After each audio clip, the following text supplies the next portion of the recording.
અરવિંદભાઈ પટેલને કથા મંચ પર પધારવા વિનંતી કરીશ.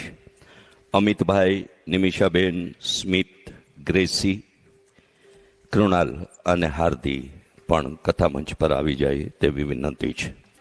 આ પરિવાર વતી એમનું આભાર દર્શન શાસ્ત્રી મેહુલભાઈ પંચોલી પ્રસ્તુત કરશે.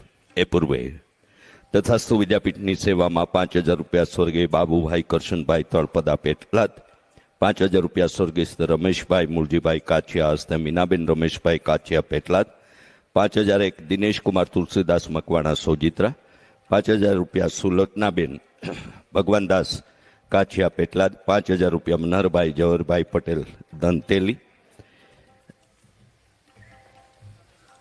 11,111 ભરતભાઈ બી પટેલ હસ્તે ઇન્દુબેન પેટલાદ, 11,000 રૂપિયા મંજુલાબેન જુગલભાઈ આસોદર હસ્તે રક્ષિતકુમાર આસોદર, 8,001 શિવ મંડળ સરદારનગર સોસાયટી શેખડી, 7,001 રાજા રણછોડ મંડળ હસ્તે ઇન્દુબેન પેટલાદ, 5,000 રૂપિયા વિકાસકુમાર સોમાભાઈ પટેલ હસ્તે વૃતિન રાકેશભાઈ સેમડી, 5,000 રૂપિયા જગદીશ ફર્નિચરવાળા પેટલાદ, 5,100 રૂપિયા શ્રીમતી મીનાક્ષીબેન જે અંતાણી સુરત, 11,001 રાધાકૃષ્ણ ભગવાનના ચરણોમાં અમદાવાદ.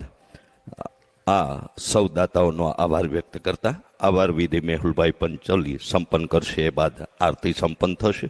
પટેલ પરિવાર વતી ફરી આપણે સૌ ઠાકોરજીના ગુણગાનની ગાથાના સાક્ષી બનીએ અને પટેલ પરિવાર જેવા કોઈ પણ મનોરથી એના નિમિત્ત બને એવી ઠાકોરજીના શ્રી ચરણોમાં પ્રાર્થના સાથે જય શ્રી કૃષ્ણ. રાધે રાધે.